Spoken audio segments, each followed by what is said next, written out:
that manufacture EV batteries. In summit last May, Indonesia chairmanship also placed great emphasis to develop a regional EV ecosystem. Ladies and gentlemen, earlier you were presented with a video on Indonesia's new capital, Nusantara. This is a manifestation of Indonesia's commitment to its transformation into a more inclusive and sustainable future, as IKN will be Indonesia's first carbon neutral city in 2045.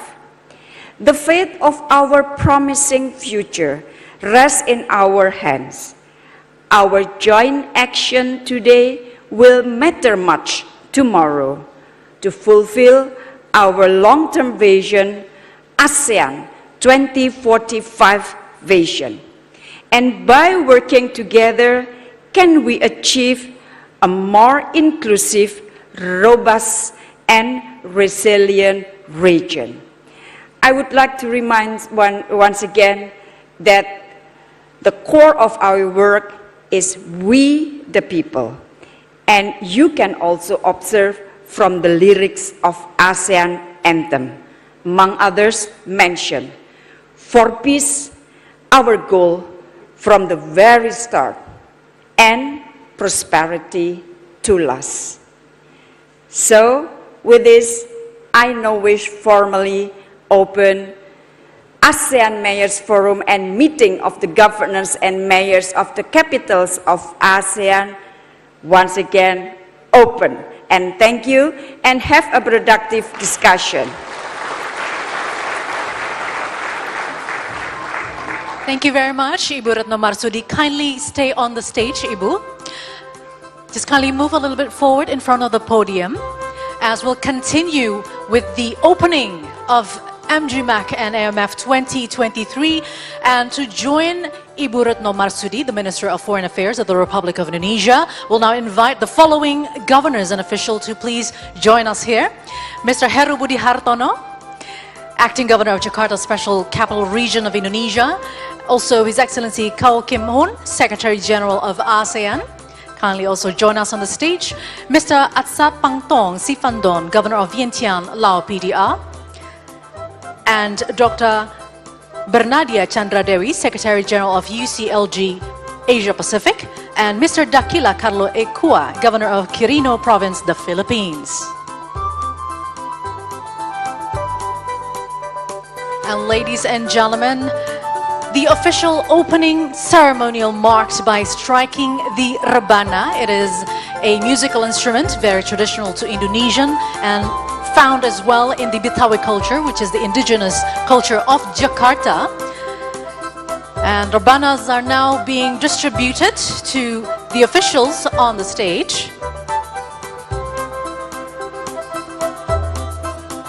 And this opening ceremony will be marked by striking the rebana. Okay, for big events and celebrations, especially for special and important events, we use the rebana to mark this magnificent and very important events to all of us.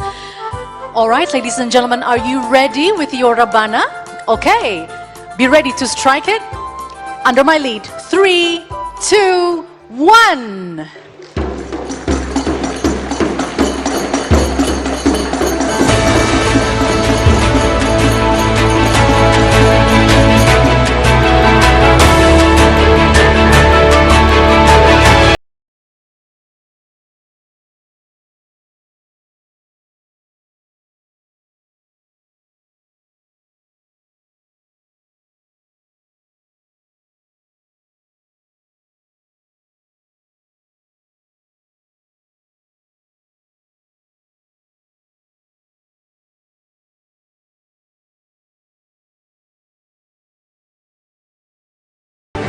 Officially opened. All right.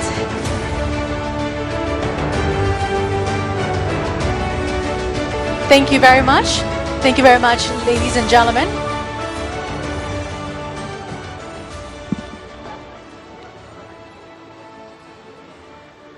All right.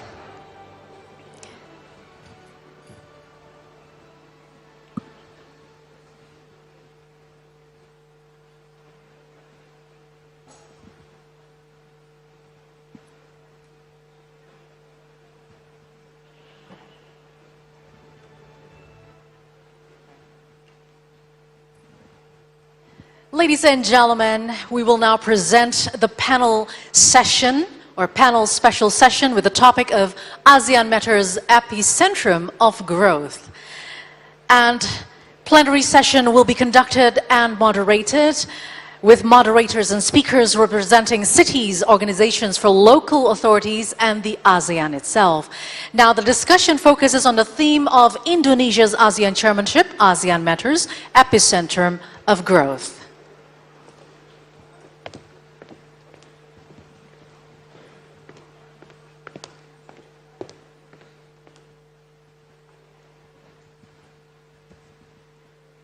And ladies and gentlemen, the Minister of Foreign Affairs of the Republic of Indonesia is now leaving the room. Thank you very much, Ibu Retno Marsudi.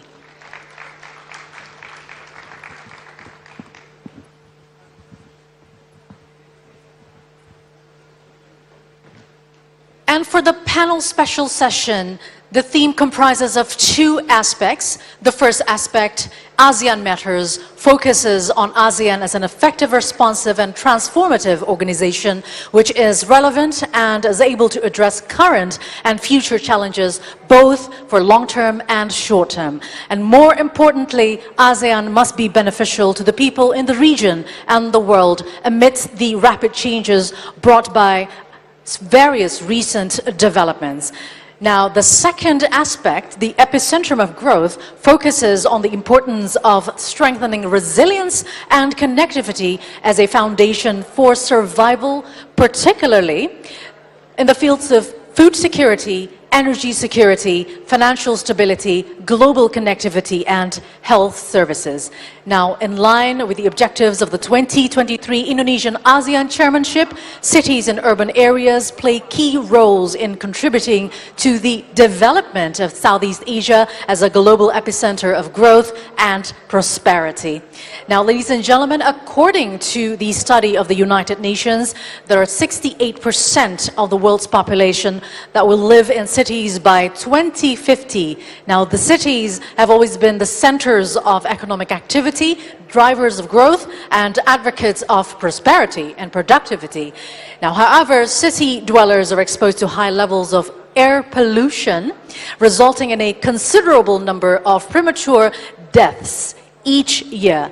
Now, many cities are also highly exposed to floods and storm surges, and climate change is likely to increase their magnitude and frequency. And we're talking about ASEAN, where we are also living in the ring of fires.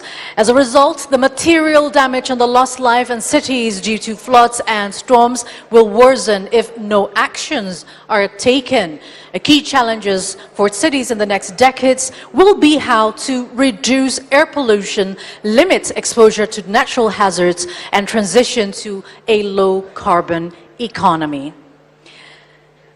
And ladies and gentlemen, in response to these challenges, the Jakarta capital region and government is collaboration with the United Cities and Local Governments of Asia Pacific as the host of ASEAN Mayors Forum Secretariat organizes the meeting of governors and mayors of ASEAN capitals, or MGMAC, and ASEAN Mayors Forum, or AMF 2023. Now, this event invites governors, mayors, policymakers, and experts to discuss, and feel free, because what we want is a sustainable growth that includes everyone through collective actions. All right, we'll proceed to the plenary session now. I will invite the moderator and all panelists for this first session. The moderator, the Secretary General of UCLG Asia Pacific, Dr. Bernadia Irawati Chandra Dewi, please welcome to the stage. And also I'd like to invite the panelists. Go ahead, Ibu Bernadia. And now the panelists. Panelist number one, Mr. Berlianto Situngkir, Director of ASEAN Economic Cooperation from the Ministry of Foreign Affairs of the Republic of Indonesia. Silakan Bapak untuk maju ke depan. And panelist number two, Dr. Safrizal Z.A., General of Regional Administration from the Ministry of Home Affairs of the Republic of Indonesia. Please also come forward for this panel session. Yes, please welcome to the stage. And panelist number 3, Mr. Nuon Parot, Vice Governor of Phnom Penh, Cambodia. Please also join us on the stage. Next panelist number 4, Mrs. Nuraini Ruslan, President of Klang Municipal Council, Malaysia. Please come forward. And the last but not least, panelist number 5, Mr. Dakila Carlo Ekua, the President of Union of Local Authorities of the Philippines and Governor of Quirino Province. And thank you, therefore, I would hand over this special panel session to Ibu Bernadia Chandradewi. Go ahead. Thank you very much.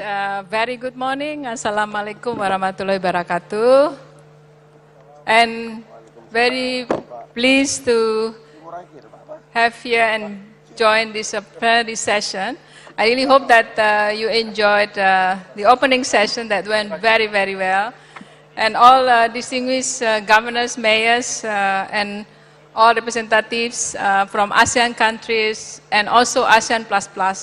Welcome once again to this plenary session. I'm pleased to have all these distinguished panelists here with us. Let me maybe introduce briefly each of the panelists. We have Mr. Belianto Situngkir. He's an active diplomat and he's currently the Director of ASEAN Economic Cooperation at the Ministry of Foreign Affairs of Indonesia.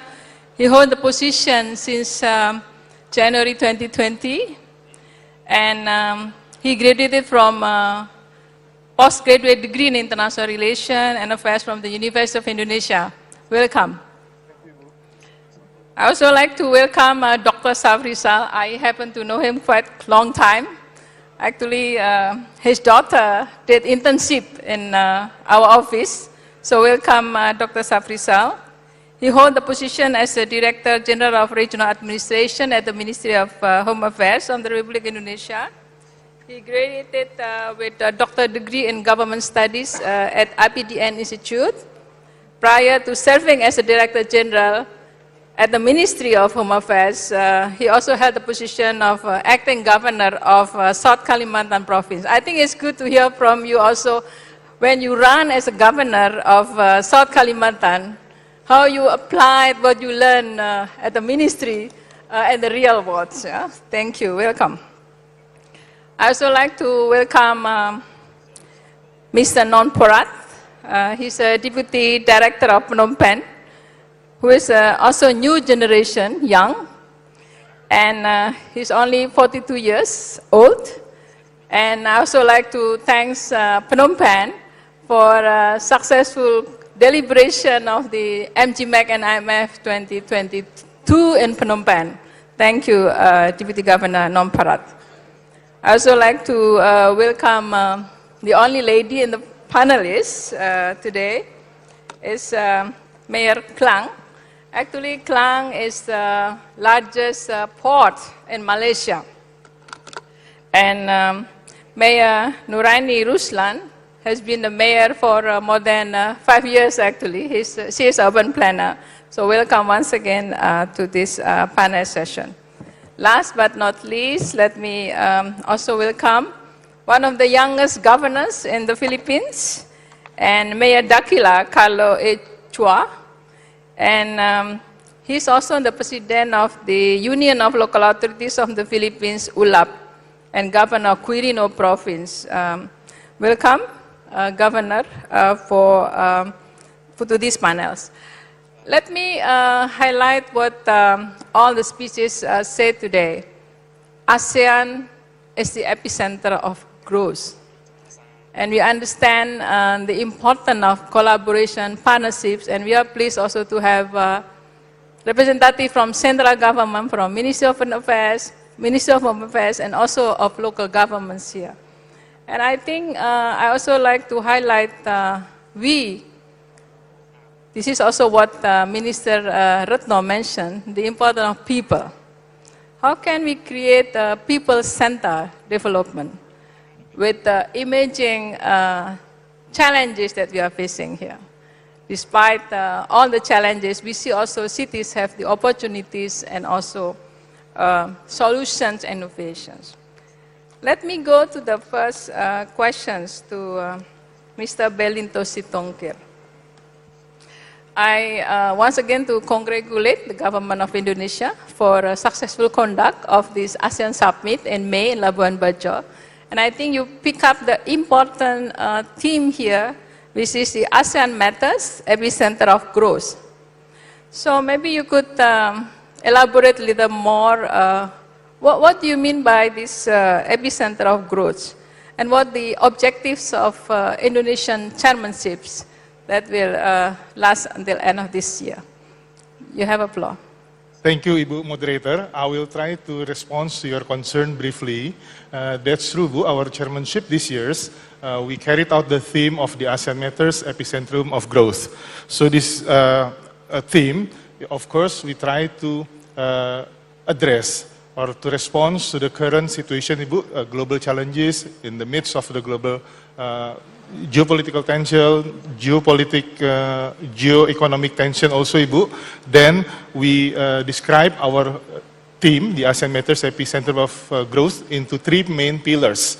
So of course, as already mentioned by our foreign ministers, this is aimed to prosper, to create, to develop peace and stability in the region, and to prosper our people in the ASEAN.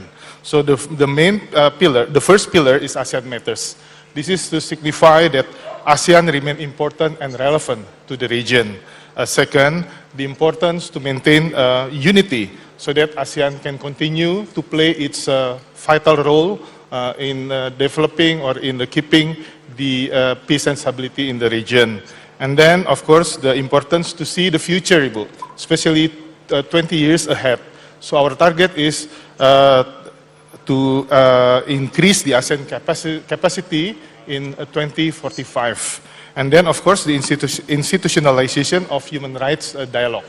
And the last thing is, from the ASEAN Matters, is strengthening cooperation to combat trafficking. So that's for the first pillar, ASEAN Matters. Now, let me share with you the second pillar of our theme for the ASEAN chairmanship, is the epicentrum of growth. So, as an economic region, of course, ASEAN has a great potential and assets, Ibu. So our economic is the 5th largest in the world right now, with total GDP up to $3.3 trillion US. This is based on the data in 2021. And ASEAN is also the 3rd largest market in the world, with the population of more than 650 million people. So it's a big potential market. And ASEAN now has become a very attractive spot in the world economy. So economic growth has consistently continued, and is relatively, the growth is bigger than a global. In ASEAN itself, the economic growth is 3.98%. This is way far from the global, which is only 2.6% per year. So for this reason, so the spirit of epicentrum of growth strive from ASEAN to continue to be the center of the growth of economic and the sustainable. So to generate steady growth, resilience is also need to strengthen by our priorities of cooperation. So as already described by our foreign minister, the first is the strengthening health architecture. And the second is strengthening food security. And third is the strengthening energy security to support the energy transition. We are achieving the green energy right now. And then lastly, the strengthening financial stability in the region. And the last pillar of our theme for this year's chairmanship is the implementation of the ASEAN Outlook on the Indo-Pacific. So stable economic development requires the stability in the region and surrounding ASEAN, especially in the Indo-Pacific. So thus, Indonesia takes on the role in leading ASEAN to create stability in the region through concrete implementation of the ASEAN Outlook on Indo-Pacific. This year, Indonesia following up the initiative with a more concrete program, Ibu, that we are going to organize the ASEAN Indo-Pacific Forum as our flagship event during our chairmanship. So, the forum will be held during the sidelines of the ASEAN 43rd Summit in September in Jakarta. ASEAN Indo-Pacific Forum will consist of infrastructure, creative economy, and youth forum, as well as the business and investment summit. So those team and those projects are our concrete deliverables, once again, to assist ASEAN in keeping the region as stable and secure as possible for the prosperity of the people. Thank you. Thank you very much. Let's join me for a big applause to Pak Sitongkir for an excellent contribution here. You see, ASEAN has a big potential as a fifth economic scale in the world. I think this is a lot of things that you highlighted, how important is this ASEAN as the epicenter of growth. Thank you so much. Let me go now to the Dr. Safrisal.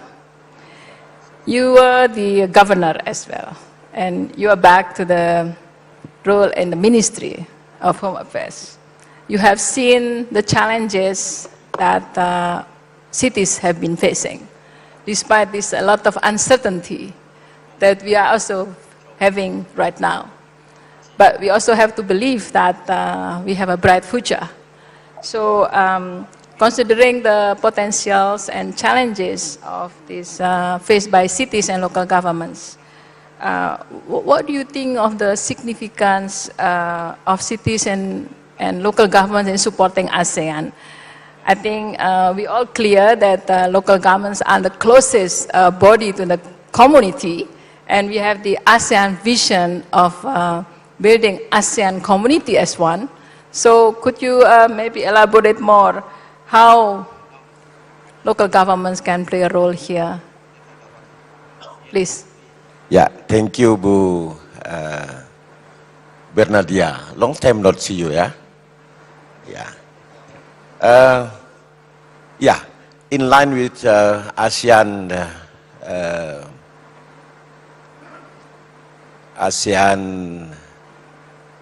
Chairman 2023, in line with that, right now, I am a chair the organization under the ASEAN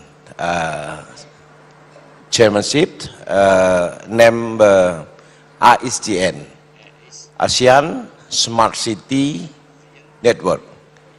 For 2023, ASEAN led me to lead this organization, and 2 weeks ago, we have led a meeting on Bali, Jimbaran, with national representative of ASEAN country, and also with CSCO, we namely CSCO, chair of CSCO, Smart City Officer.